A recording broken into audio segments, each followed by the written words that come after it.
Some people consider 3 a.m. to be the spirit's time to communicate with us. Others think it's the devil's mark. Some even think that when you wake up at this time, someone is watching you. But if someone were to be watching you, how would they watch you if there were no windows or doors in the room you were in? There are many superstitions for what 3 a.m. could be. I'm going to tell you the real meaning of this worldwide myth. While you sleep soundly, you dream. While you dream, you are unaware of your surroundings, unaware of what could be lurking in the closet, under your bed, beside you, under the covers. Your eyes flutter open, and you check the time on either your watch, cell phone, alarm clock, or simply whatever you have lying around that has the time displayed on it. But knowing the time doesn't really matter, right? You rub your eyes and blink a few times, adjusting to the darkness of your room. You hear the sounds of floorboards creaking, the sound of pitter-patter along the ground. I'm sure it's just a mouse, you think to yourself. Maybe it is just a mouse. Or a large rat. A very large rat indeed to be making such loud footsteps. You dare not look over the edge of your bed, for you are paralyzed in your fear. You're just scaring yourself. Enough already with this foolishness, you tell yourself. But is it foolishness? Or is there a reason to be scared? Are there monsters under the bed, waiting to snatch your feet and pull you under the bed when you get up in the middle of the night to use the bathroom or get a drink of water? You do not believe in monsters. Those were stories that your mother or your father told you years ago as a child. The boogeyman, the Sandman, and other monster stories were just stories to give you a spook, right? Yeah, right. Monsters aren't real. You think and chuckle at your childish fears. But wait, what was that? That pitter of feet seemed to be getting a little bit closer.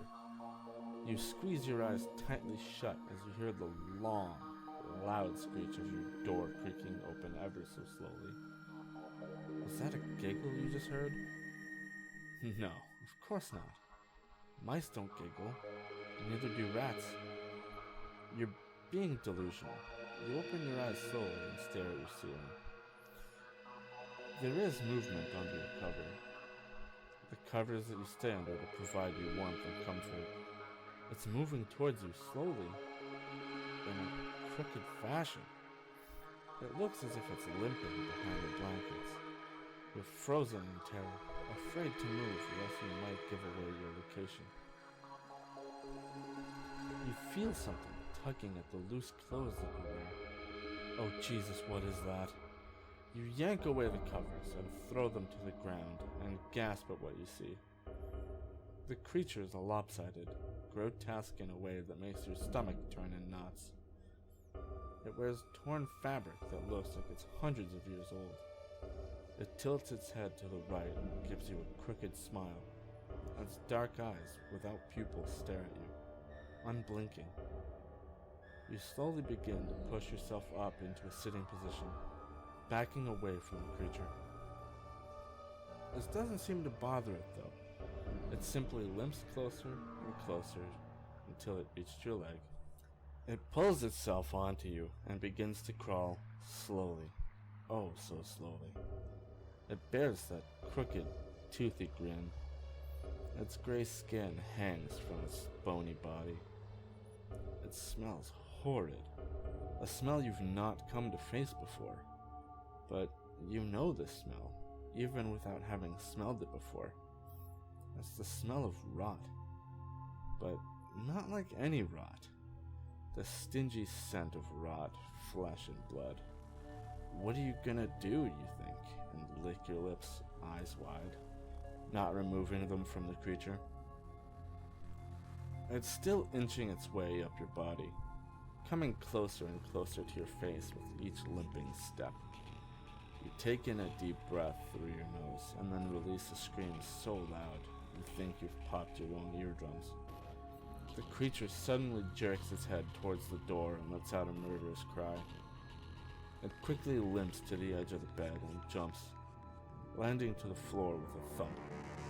It reaches out the door and disappears into the dark of the hallway. You see, 3 o'clock in the morning is when the little things come out to play. When the little things decide it's your lucky day. When the little things show themselves.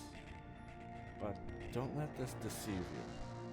The first time you see them is almost certainly the last. You're lucky if you can get away safely. I cannot tell you how to deal with the little things, for they are everywhere, in every home, in every hole, nook, and cranny your house has. How many you have in your home is not a question answered easily. All I can tell you is that there are many. They study you, and they plan your demise. No wonder they reek of death.